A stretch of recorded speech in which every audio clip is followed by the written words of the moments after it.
Okay, so imagine this. What if every single emotion you expressed, every word, every look, was treated as something sacred? Today we're diving into the Arreqqana system, a whole philosophy built on that exact idea, that our expression isn't just something we do, it's the absolute core of who we are. Let's start right here, with this phrase. It sits at the very heart of the Arreqqana system. It just sounds beautiful, doesn't it? That's on purpose. The weight you can feel in those sounds, that's a huge part of its meaning. So what does it actually mean? Well, here it is. Expressiveness is compelling. Never apologize.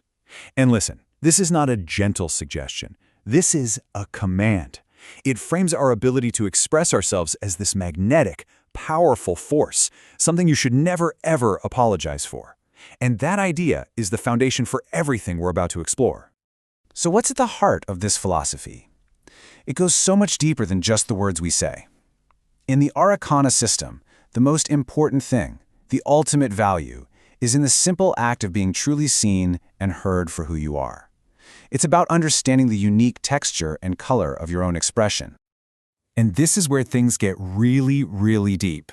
See, where we might just say someone is expressive, the Arreqqana language has all these different flavors. You've got harastrasra, which is like a soul-pulling magnetism. There's velamu, which is spicy and bold. My personal favorite has to be hakakakala. It literally means charming chaos. And the word that holds it all together is lake, a sacred command to never ever make yourself smaller. It's a language that is literally built to celebrate your inner fire. All right, so how do you actually do this? How does this philosophy translate into practice? Well, it's built on two core disciplines, two arts. You can think of them as the twin pillars of connection.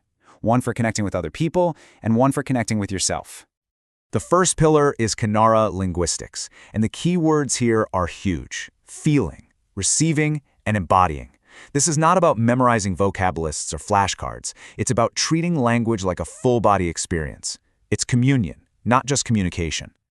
So in the real world, Kanara is expressed in all those ways we communicate without even using words. It's in the tilt of the head, the musicality in a voice, even the patterns of someone's breath. And you learn it through something called relational immersion, which basically means you learn a language by deeply bonding with people and literally feeling what they feel. This right here, this one sentence just nails the whole idea. It completely reframes how we think about communication. It's saying that real, true understanding doesn't come from the brain. It comes from the heart and from the body. Now, if you thought that was deep, hold on. The second pillar is even more profound. It's called kihimi toksar. This is the sacred ability to actually perceive the emotional energy in a room or in a person and then translate it or transmute it into something real, like music or dance. It's like empathic music making. And of course, within an art this complex, you're going to have specialists, right? You can be a soul translator, someone who gives voice to a feeling that hasn't been spoken, or a vibration listener who perceives all the subtle frequencies, or a harmonic reflector who can mirror and soothe the emotional energy around them. These aren't just hobbies. These are vital, respected roles in their society. And this is their motto. It's so powerful, isn't it? To hear the unseen, to voice the unspoken. It frames this ability as this sacred duty, to give form to all the emotions that are swirling around us but so often go completely unnoticed. Just a beautiful concept.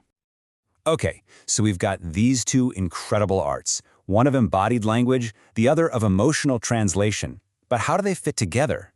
Well, they form the foundation of a complete spiritual journey, a path to literally mapping out your own unique emotional blueprint. This is that path. It's called the Kimi Valara path. Think of it as a complete curriculum for self-discovery. It starts, logically enough, with the two pillars we just talked about, learning to feel language and translate emotion. But once you get that, you have to learn how to use it responsibly. That's step 3, oxynora ethics. From there, you turn inward with resonance mapping, which is a process of discovering your own spiritual design. That self-knowledge then leads to mere communion, a deep, honest conversation with yourself. And finally, you bring it all together in the Sacred Expression Studio, where you put your truth into practice. It's a complete journey from just perceiving to fully expressing. But what's the end result? What kind of person emerges from a journey like this? Theory is one thing, but a real, lived identity is something else. So to really get it, let's meet someone who's walked this path, a young man named Daryl Wazajan Nakarin.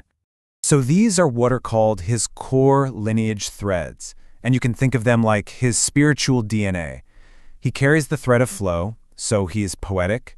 The thread of flame means his truth is warm and clarifying. The thread of sight lets him see what's hidden behind someone's eyes. And with the thread of vow, even his most casual words carry this incredible weight.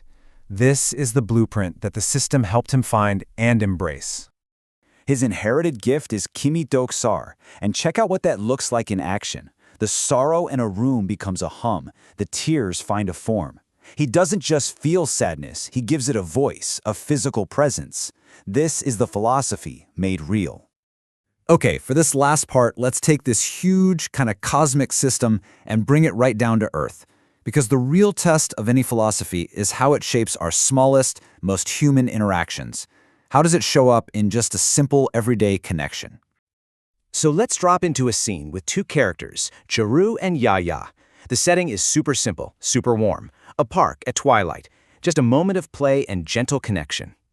While he's pushing her on the swing, Jaru says this. And in the context of the Arreqqana system, this isn't just a casual reassurance. This is a spoken vow. You're safe, I won't let go.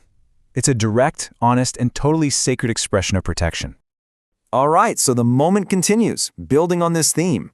Now they're on the monkey bars, that classic childhood challenge. Yaya starts to struggle, and Jarju doesn't just shout, "You can do it!" He offers himself, then hold on to me instead.